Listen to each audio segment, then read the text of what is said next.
ज्ञानम जगत त्राणकारे अघारे उदारं भगत प्राण रूपं दया गुण अपारं।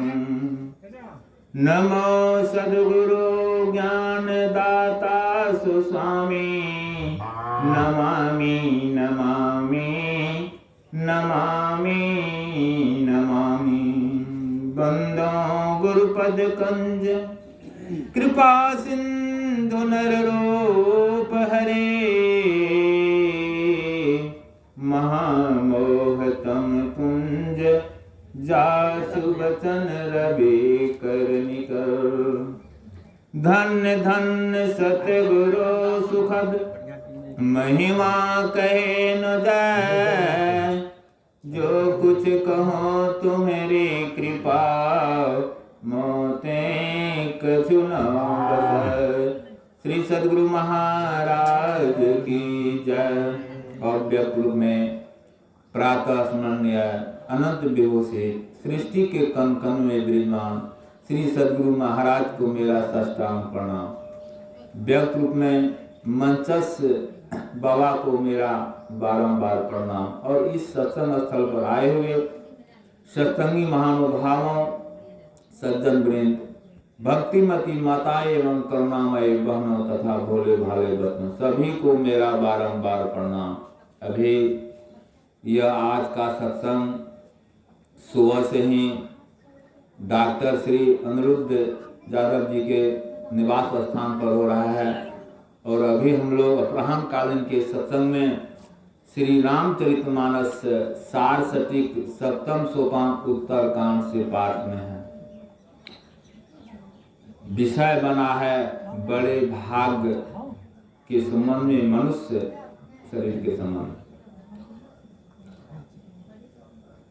बड़े भाग कौन कहें? भगवान श्री राम क्या किए जब वह वनवास के काल को बिता करके माता सीता को रावण से राक्षसों दुष्ट को संहार करके और माता सीता को लेकर जब अयोध्या जी आए, वहां राजा बनकर कुछ काल तक अच्छे ढंग से सुचारू रूप से अपने राज्य को चलाने लगे। उसके मन में हुआ कि अभी तो मैं अच्छे राजा हूं, तो मेरे राजकालीन में प्रजा को कोई दुख नहीं होता है, लेकिन सब दिन मैं राजा नहीं रहूंगा, इसलिए प्रजा को भी कुछ उपदेश करना चाहिए ताकि इहलोक और परलोक दोनों सुखमय उसका बना रहेगा। तो वही पूर्ववासियों को बुलाए, मंत्री को बुलाए, सभी जितने नगर निवासी थे सबको बुला करके आदर भाव से बिठा लिए और क्या कहने लगे? कहते हैं देखो, मैं जो कुछ बोलता हूं अगर मुझसे गलत होगा तो आप लोग डर भय बिसरा करके मुझे अवश्य रोकेंगे। लेकिन अभी का जो राजा है, अगर वह गलत करता है थोड़ा सा भी उसका संकेत कीजिए तो वह समझे कि अब मेरा रास्ता का कांटा है, इसको कब इसको सफा कर। लेकिन वह कैसे श्री राम प्रभु राजा थे जो प्रजा को कहते हैं आप मैं गलत बोलूंगा तो डर भय बिसरा करके मुझे बरजेंगे यानी मुझे रोकेंगे। तो इसी पर कहते हैं कि बड़े भाग मानुष तन पावा असुर दुर्लभ सब ग्रंथ ही गावा। कहते हैं बड़े भाग से मनुष्य का शरीर मिला है।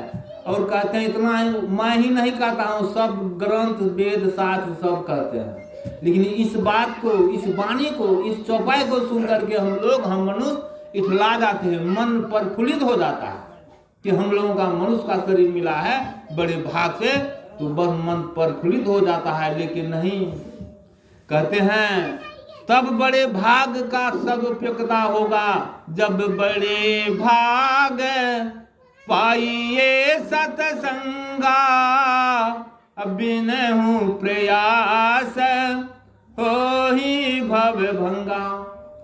कहते हैं बड़े भाग से तो मनुष्य का शरीर मिला है, लेकिन तब बड़े भाग समझिए जब बड़े भाग पाइए सत्संगा। नहीं तो गुरु महाराज लिखे हैं फुटल मनुष्यवा के भाग, गुरु गाम नाही लही। अरे मनुष्य शरीर तो मिल गया बड़े भाग से, लेकिन बस अब के बार है, फिर आपका भाग जो है फूट गया, मनुष्य का भाग, क्योंकि गुरु को माफ नहीं, गुरु नहीं किया। तो बड़े भाग मानुष कर पावा, सूर दुर्लभ सब ग्रंथ हिंगावा।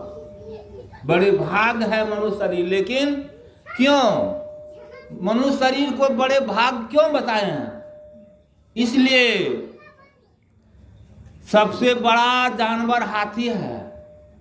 रामायण में लिखना चाहिए था बड़े भाग हाथी तन पावा, लेकिन नहीं, वह लिखे हैं बड़े भाग मानुष तन पावा। इसलिए वह तो बड़ा जानवर देखने में हाथी है, बहुत वीर शक्तिशाली शेर है, बाघ है, चीता है, और बहुत सा ऐसा जानवर है, लेकिन वह भक्ति जो है वह मनुष्य शरीर से ही होगी। इसलिए मनुष्य शरीर का उपदेयता है, बड़प्पन है।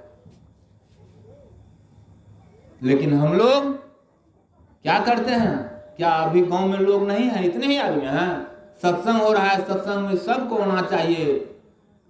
कहते हैं बिनु सत्संग विवेक न होई, राम कृपा बिनु सुलभ न सोई। बिना सत्संग का जो है किसी को आज तक सार और असार का ज्ञान नहीं मिला है। वह जब किसी को भी मिला है, प्राप्त हुआ है, तो सत्संग से हुआ है।